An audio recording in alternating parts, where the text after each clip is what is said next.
Good evening, everyone. Welcome back. Blue Ridge Silverhound. I'm your host, Sean, and we are going to take a look at, again, the 1983 dated Washington quarters. Okay, it's almost like we're beating a horse to death, but I'm telling you, this video is going to open up a lot of eyes, mostly in part due to the kind of like the showcase that I have prepared for you of other coins that are in brilliant uncirculated condition. So we're going to compare by decade a few of the coins, okay, to see how these have progressed. And we're going to go as far back as the 50s, ladies and gentlemen. And, you know, like I had mentioned, I pull out of change 1983 quarters, okay? You guys remember the reason? Well, these apparently sell for double face value, and I know for a fact because I sell them. So, you know, it's not a lot of money, but there are a few things you need to know about the 1983 dates of Washington quarters. And you can also kind of lump in 1982, okay? First and foremost, 1983, okay? So the U.S. Mint did not produce any mint sets for 1982 and 83, okay, which kind of affected the overall survival rate of the existing coinage that was in circulation, okay? During the 80s, nobody was really saving coins, okay? Coin collecting was kind of waning a little bit. It was starting to become less favorable as, you know, the hobby of choice. So a lot of coins during the 80s were never saved up in BU condition, especially in the early 80s. And with there being no mint sets, a lot of them circulated to the point where they only look like this. Okay, and that's the primary reason why that these sell for about double face value in a full roll. Okay, I don't normally sell them as single coins because, you know, you just don't make a lot of money that way.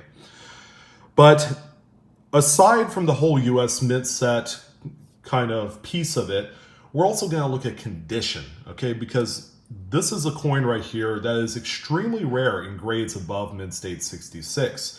As a matter of fact, the 1983s in Denver, okay, this is a Denver minted coin right here. If you can even look it up, PCGS price guide, which is also on PCGS.com. Take a look at not only the population report, but also the price guide part of it. This coin right here in mint state 67 is $1,450. That is the top grade for the 83D. Okay, in 1983, the Philadelphia coin is $1,000. Whereas all the other dates around it, 81s, 82s, 84s, 85s, all the way up, there are 67 pluses, there are 68s. Okay, and these are coins that sell for about $2,500 to about $5,000–$6,000. So what happens if, let's say, the first 1983D mid-state 67 plus hits the market? Okay, the one and only, first one ever. Well, we're probably talking about a potential $7,500 to $10,000 coin. That's how much of a big deal it is. All right, so what I wanted to do is kind of go along the years. And for reference, I have a mint state 66 slabbed PCGS 1966. So 66 and 66. That's a pretty nice coin right there. But, you know, this is only the second date removed after the end of the silver era. So we're going to go ahead and put that right there. So the first coin that I'm going to show and share with you is a 55. So the 1950s era of quarters was extremely well struck, okay, number one. Number two, they had phenomenal luster, which means they took care of their dies. You didn't have really the bad die flow lines that go out into the fields. The luster is strong and true.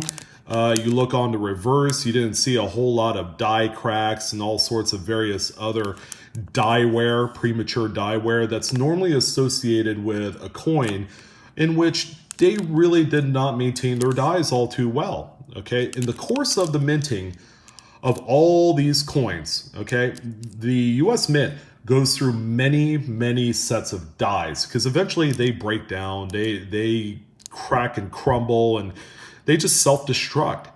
All right, and in the case of the 1950s, the U.S. Mint employees did a marvelous job at upkeeping the dies, okay, which is why you had coins that were in phenomenal shape. Again, take a look at the PCGS population reports, and you will find that a lot of dates during the 50s have mid-state 68 examples, okay? I think there might even be a few that are 68 plus thereabouts, okay? Pretty nice. So now we go on to the 60s. Of course, we have the 60s here, and you begin to see some cracks in the foundation in how they maintain their dies. What I have here is another 66. This is, by the way, a mint-state coin, not to be confused with a special mint-set coin. And you can tell the difference because you're not going to have quite as much of the softness of the strike in a special mint set coin than you would with a business strike piece. Okay, as you guys know, a special mint set was simply a replacement of the proof set. The mint did away with proof sets, but due to popular demand from the collecting public, they brought it back in the form of a special mint set. But in the case of the brilliant uncirculated coins, you could tell right away that we're beginning to see some difference in the overall quality. Okay, you see a little bit of mushiness in all of the devices, from the very curls in George Washington's hair to some of the mushiness in the motto, "In God We Trust." And if we looked on the reverse, I mean, it still looks pretty good, but typically in the 1960s decade of Washington quarters, we begin to see some little die cracks, some stress cracks, all stemming from overusage of those dies. So that's the 60s for you, but take a look at this one too. This one's relatively mushy, and I would venture to guess that's why this one only got a 66, because all in all, this is a phenomenal looking coin, okay? In some instances, this is probably a 67. But, you know, you can see some of the die flow right there, which indicates some premature die wear right there in front of the eagle's beak. So it's not a complete full luster. You get the break there where you get some of that premature die wear. All right, so we're going to jump ahead and let's go ahead and take a look at where things really begin to get really bad, and that's 1969. So this particular date has been a source of frustration for me because I have been scouring many mint sets, many BU rolls for gem condition coins in about mint state 66 plus and higher, and I have been unsuccessful. This coin right here has come out of a mint set, and as you can tell, okay, the luster is dialed down a hair, okay? I do have a light pointed directly at it, so, you know, the luster might be amplified a hair. But you see the whitish kind of like milky spottish overtone of the coin, okay? That's a result of the plastics and the chemicals coming off of such plastics from the mint set. So a lot of the mint set coins looked like this, okay? It was pretty bad, really bad. As a matter of fact, this is a coin right here in mint state 67 and higher is worth about $5,000 to $7,000. It's just that tough. And look how bad the strike is. Okay, things were starting to get kind of funny, almost kind of to the point where, you know, the mint's not even trying anymore. All right, so we're going to skip all the way ahead to 1983. Okay, see the difference here? Take a look at In God We Trust. What do you notice? Okay, you notice some strike through, which is strike through grease. You also see it in Liberty. Take a look at that. This is a BU 83P example. That does not look very good. Okay, the luster is a little bit dialed down. Okay, it's not too bad. The coin is relatively clean in this case, but we got to take into consideration the fact that, you know, 30 years before that, the mint was making absolutely hammered coins. All right, so the 83P right here, this was the norm. This is what coins look like coming out of the US Mint. Okay, they did not look too hot at all, and that's primarily the reason. As you can see, the softness of the strike. See the hair behind here? right behind Washington's neck. Okay, that's a very telling sign right there of how flat and how deteriorated the dies were at the time. Okay, so the coin looks very lifeless in this state. But this is a coin that would traditionally be a mint state 64 or 65. All right, this coin right here is about $25 raw. It's kind of hard to believe, but there are no alternatives. Okay, there is no, yeah, check that out. Ugh. There are no, U.S. mint sets to compare off of. Okay, you got whatever came out of circulation at that point as far as a collectible coin. All right, so let's go ahead and skip ahead to 1996. Okay, it got a little bit better, but see what they did? I think they took the engraving a little bit too far, because this coin right here has what we affectionately call in this series spaghetti hair. So the over engraving of the actual individual strands of hair, okay, gave the look of a bowl of spaghetti on Washington's head. Okay, it was not very loved by the collecting public. It looked too artificial, it looked cartoonish, you name it. But one thing's for sure, the luster is a lot stronger, okay, albeit the quality of these coins remain the same in that mint state 66 to 67 level. It's tough to find coins graded much higher than that.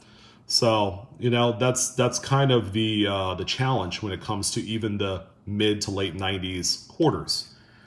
So here is another one here for comparison, another spaghetti hair. This is a 98p, and as you can see, I'm showing you just strictly Philadelphia coins, okay? So that way you guys can get kind of an idea of how these things were produced at one particular mint. All right, it would be unfair to show you Philadelphia, Denver minted coins and go flip-flop back and forth, because the quality is just different. It's like night and day. So there you go. I mean, they did a better job with the upkeep of the dies, because during this time you really didn't see too much erosion in the die quality. So you get really nice features. Take a look at the breast feathers on the eagle on the reverse. They're fully defined. Okay, if we went back to the 1983 here, somewhere, I've got a few of these. But as you can see, you have no really good definition of a lot of those, areas on the eagle's breast. All right, so the coins are barely 10 years apart, but we're talking about two different generations of coin all of a sudden. So now we jump into the statehood quarter program. Okay, and as you guys know, this was a really popular program. While they still did the spaghetti hair, they did kind of tone it down just a shade. Okay, now what do we mean by tone down? Well, the engraving is a little bit less kind of cutting edge, I suppose. So the coins themselves look kind of similar. They did modify the obverse to fit in things like Liberty and quarter dollar and, things of that nature. As you can see, there was no date. But the overall quality, again, really tough to find these coins in grades above mint state 67. All right, we're getting now into the age where, more of the superficial stuff is beginning to affect the overall quality of the later dated coins. Primarily the rinses and the cleaning agents that they use on the coins during production, okay, plays a huge role in things like these white milky spots that you see on this BU main statehood quarter. All right, and then finally, we have to show you a ATB or a National Park quarter. Okay, this is the Kasachi 2015P. Not the best specimen. Okay, the luster is pretty good, albeit this coin here kind of has a weird milky skin, which actually is the surface of the coin, because they do sandblast the surfaces of these coins to give it more of a satin finish. Okay, so it's a completely kind of different feel and look. Okay, this really does look like a coin that was one that was born and bred from today's technology. Of course, they use computers and lasers, and the engraving technology has stepped up tremendously, and that's why you have a lot more detail in coins like this. But the fact still remains that The overall quality is, I give it probably a B minus, if not a C plus, in the overall luster and execution and quality of the coins. So there you go. All in all, the two coins that stand out the most are the 1983 and the 69. In terms of quality, they're horrible, okay? And it comes at a time where the mint just didn't really take care of the coins that well. And in the case of the 1983, it was an age in which they did not care to make mint sets, and therefore kind of crush the market value to a point where these things are expensive on a singular level. Can you imagine paying $25 to $50 for a BU raw 1983p Washington quarter? Today you can't. But think about it this way before I let you guys take off. Would you guys imagine paying $10,000 for a 1983 quarter? It's bound to happen. One day, there's going to be one example that's going to grade out at Mint State 67 plus and possibly a Mint State 68. Okay, it's going to be a red herring. It's going to be this coin that really should not really exist because of the quality control management of the US Mint during the 80s. So I want to thank you guys for joining in on this one. As you can see, we got a nice comparison of all the quarters for a good, 4 decades. And, as always, check me out on Facebook, Instagram, and Twitter. And the best way you can support my channel is always smash the like button, share, subscribe, and I would love to hear what you think about this. All right, you guys take care. Have a great evening.